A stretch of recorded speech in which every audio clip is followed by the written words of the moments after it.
Cette émission est une gracieuseté des archives personnelles de Normand Daou.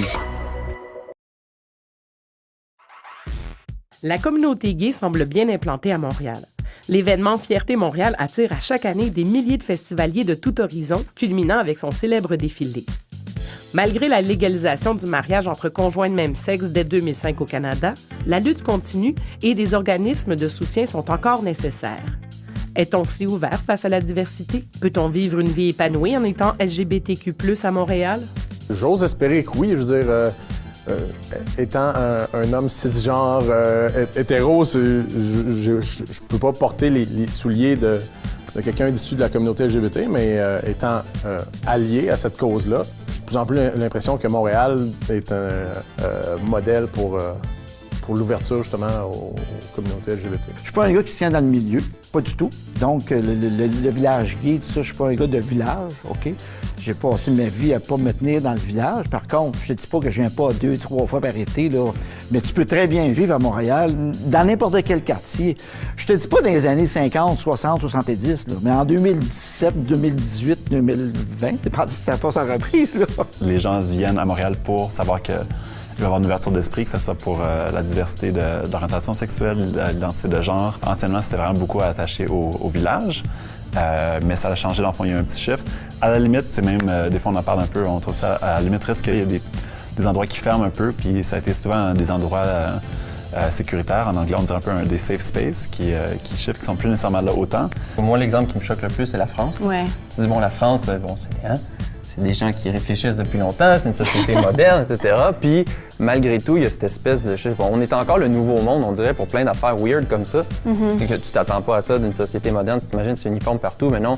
J'ai voyagé un petit peu, beaucoup à travers le monde, puis il y a des villes que tu peux pas vivre comme Montréal.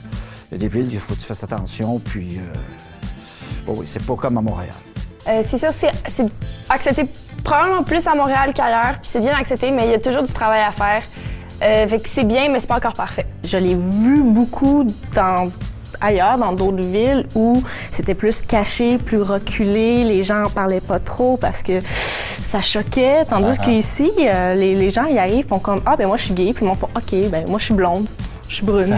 Tu sais, c'est comme... Ça va de soi. Ouais, c'est ça. C'est comme, OK, ben c'est ta vie, tu fais comme tu le sens. Puis ben Montréal, je pense qu'il y a quand même une âme justement d'ouverture, de reconnaissance, d'acceptation. Je veux bien choisir mes mots, que c'est rendu, pas banal, mais c'est commun, c'est rendu normal. Fait que les gens en font plus de cas, tu sais. Le fait de surligner ça au gros crayon marqueur fluo, je pense que c'est ça qui fait que ça crée des clivages, des différences. Je suis allé aux 2 dernières parades de Fierté Gay et c'est vraiment accepté partout. Il y a tellement de monde qui y vont à chaque année. Sauf qu'il y a quelques semaines, ça c'est une anecdote personnelle, mais un gars dans la rue m'a appelé un fif. Fait que là, je suis comme, je sais pas trop si c'est accepté, mais on va voir qu'est-ce qui se passe dans le futur. Jamais. Jamais. Il faut dire que je me promène pas à talons hauts non plus, faire exprès pour attirer l'attention. C'est arrivé une fois qu'on sortait de l'hôpital, puis... En fait, c'était tout amoché, ça faisait vraiment pitié. J'avais eu un gros accident de vélo. J'étais vraiment très amoché. Je sortais de l'hôpital, je boitais un peu. J'avais comme du cage en face. Fait que là, Nico, il me tenait vraiment, il me supportait un peu. Puis il y a quelqu'un de l'autre bord de la rue qui nous a crié des insultes homophobes. On était comme vraiment, comme déjà à terre. Ça peut paraître niaiseux, mais juste faire des petits changements au quotidien dans les mots qu'on emploie, utiliser personne au lieu d'homme ou femme, ou utiliser juste moi j'enseigne dans la vie. Puis je me suis rendu compte cette année que j'utilisais tout le temps, lorsque je donnais des exemples, c'était tout le temps un couple hétérosexuel. Fait que j'ai décidé cette année de justement utiliser un exemple de couple homoparental. Puis honnêtement, j'ai eu un seul commentaire sur 35 élèves et les autres élèves ont comme fait ça n'a trop pas rapport à ce que tu dis, reviens-en, là. Puis je suis comme resté surpris, puis c'est des élèves de secondaire 2, là. Je pense que, tu sais, plus les couples, ils vont s'afficher, ils ne seront pas gênés de l'afficher, puis plus ça va devenir normal pour tout le monde, puis il va en avoir moins aussi. Mais c'est ça, c'est un peu aussi notre responsabilité, quelque part, de s'afficher pour rendre ça juste être visible, puis après ça, bien que ça devienne comme un fait anodin.